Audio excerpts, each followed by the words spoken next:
쓸모아. 최근 들어 디지털 카메라 시장은 벼랑 끝에 몰리고 있습니다. 이 때문에 전 세계 시장을 주름잡고 있는 일본 디지털 카메라 업계의 시름이 깊어지고 있는데요. 세계 경기도나 중국을 비롯한 신흥국의 디지털 카메라 수요 감소가 겹치면서 매출과 순이익이 모두 급격히 준 것입니다. 하지만 가장 중요한 이유는 스마트폰에 장착된 카메라 화질과 성능이 향상되었기 때문입니다. 2019년 6월까지의 디지털 카메라 총 생산량은 약 731만 대로 나타났는데, 이는 2010년 1억 2천만 대의 10분의 1조차 안되며 불과 2년 전인 2017년 상반기 생산량 1268만 대의 절반 수준입니다. 니콘의 매출과 영업이익은 지난해보다 각각 14%, 51% 줄어들었고, 소니는 지난해 매출이 15%나 줄었고 영업이익도 900억 가까이 줄었습니다.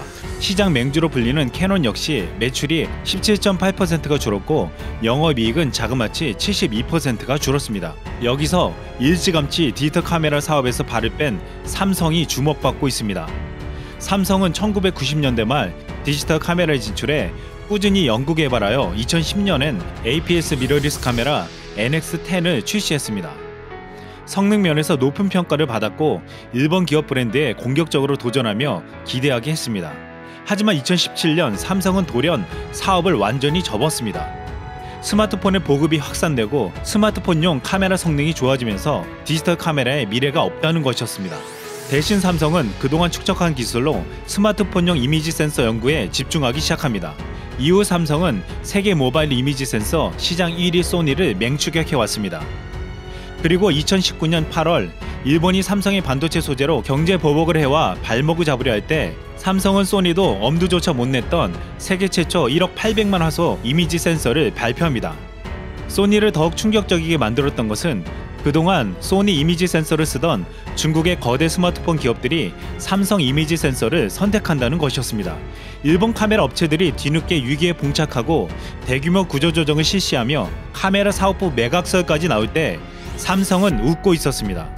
삼성은 한국 기업들이 그동안 성장한 중요한 이유라고 말해온 선택과 집중 전략을 제대로 성공한 것입니다. 그리고 삼성은 AI, 5세대 이동통신, 전장, 바이오 등 4대 미래 성장 사업을 중심으로 180조 원의 신규 투자 계획을 발표했습니다. LG도 구광모 회장이 부임하면서 선택과 집중 행보를 더욱 가속해왔습니다. 구광모 회장은 2차 전지와 OLED 등을 언급하면서 긴 호흡으로 미래를 내다보며 전략적으로 육성할 사업에 집중하자고 말했습니다.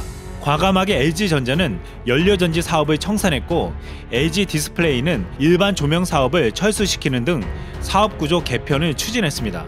LG는 로봇 전문기업 로보스타와 자동차용 접착제 전문기업 유니시를 인수했고 미국 화장품 업체 뉴에이본과 케이블 TV 업체 CJ헬로를 인수했습니다. 또한 LG전자는 2011년부터 2천억이 넘는 비용을 투입한 스마트폰용 AP 개발 사업을 포기하고 그 기술을 기반으로 사물 인터넷과 로봇, 전장부품 등에 들어가는 AP 개발에 역량을 집중할 예정입니다. 현대 기아차의 판매 전략도 선택과 집중으로 요약됩니다. 오랜 기간 동안 판매가 부진해 회생이 어려울 것으로 예상되는 모델들을 과감하게 정리하고 최근 수요가 늘고 있는 SUV와 친환경차의 비중을 확대해 실적 개선에 나서기로 했습니다. 국내에서 실적이 안 좋은 아슬란과 엑센트 판매를 중단했고 팰리세이드 제네시스 GV80 등을 내세우고 있습니다.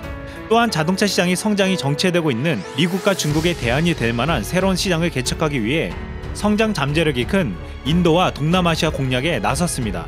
현대차 인도법인은 신차 개발과 판매망 확대 등을 위해 500억 루피 약 8,770억 원의 대규모 투자에 나설 계획이라고 발표했습니다. 혼신을 다해 최고의 제품을 만든다는 모노즈쿠리.